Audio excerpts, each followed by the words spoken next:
ସାଙ୍ଗକୁ ଦୁଷ୍କର୍ମ କଲେ କ'ଣ ଆଉ କରାଯିବ? କୋଲକାତା ଗଣଦୁଷ୍କର୍ମ ଘଟଣାକୁ ନେଇ ଏଭଳି କହିଲେ ଟିଏମସି ନେତା। ଆଜ୍ଞା ହଁ, ସୂଚନା ମୁତାବକ ପୁଣି କୋଲକାତାରେ ଘଟିଛି ଲଜ୍ଜିତ କଲା ଭଳି ଘଟଣା। ଗତ ବର୍ଷ ଜଣେ ଟ୍ରେନିଂ ଡାକ୍ତରଙ୍କୁ ହସ୍ପିଟାଲରେ ଦୁଷ୍କର୍ମ କରାଯାଇ ଅତି ନୃଶଂସ ଭାବରେ ହତ୍ୟା କରାଯାଇଥିଲା।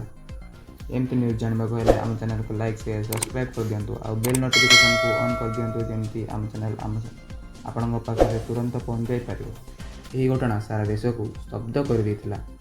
ଏବେ ପୁଣି ଆଉଥରେ କୋଲକାତାରେ ଆଉ ଜଣେ ଯୁବତୀଙ୍କୁ ଦୁଷ୍କର୍ମ ଶିକାର ହୋଇଛନ୍ତି। ସବୁଠାରୁ ଆଶ୍ଚର୍ଯ୍ୟଜନକ କଥା, କୌଣସି ଜନଶୂନ୍ୟ ଅଞ୍ଚଳରେ ନୁହେଁ, ବରଂ ଏକ ଆଇନ କଲେଜରେ ଏହି ଘଟଣାଟି ଘଟିଛି। ଯୁବତୀ ଆଇନ ଛାତ୍ର ହୋଇଥିବା ବେଳେ କଲେଜ ପୂର୍ବତନ ଛାତ୍ରୀ ଓ 2 ଜଣ କର୍ମଚାରୀ ତାହା ସହ ଦୁଷ୍କର୍ମ କରିଥିଲେ। ଏହି ଘଟଣା ପରେ ଟିଏମସି ସାଂସଦ କଲ୍ୟାଣ ବାନାର୍ଜୀ ଦେଇଥିବା ପ୍ରତିକ୍ରିୟା ଚର୍ଚ୍ଚାରେ। ସେ ଏହି ଘଟଣା ଉପରେ ପ୍ରତିକ୍ରିୟା ରଖି କହିଛନ୍ତି ଯେ ଯଦି ଜଣେ ବନ୍ଧୁ ତାଙ୍କ ବନ୍ଧୁଙ୍କ ସହ ଦୁଷ୍କର୍ମ କରିବ ତେବେ କ'ଣ କରାଯାଇପାରିବ? ସ୍କୁଲରେ ପୁଲିସ ଜଗିବ କି? ଜଣେ ଛାତ୍ର ଅନ୍ୟ ଛାତ୍ରଙ୍କ ସହ ଏଭଳି ଅପରାଧ କରୁଛନ୍ତି, ତାଙ୍କୁ କିଏ ଦେବ ସୁରକ୍ଷା? ଏସବୁ ଅପରାଧ ଓ ଦୁଷ୍କର୍ମ କିଏ କରେ? କିଛି ପୁରୁଷ ଏହା କରନ୍ତି। ତେଣୁ ମହିଳାମାନେ କାହା ବିରୁଦ୍ଧରେ ଲଢ଼ିବା ଉଚିତ?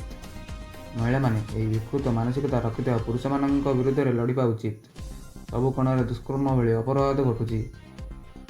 ପୁରୁଷଙ୍କ ମାନସିକତା ନ ବଦଳିବା ପର୍ଯ୍ୟନ୍ତ ଏହିସବୁ ଘଟୁଥିବ।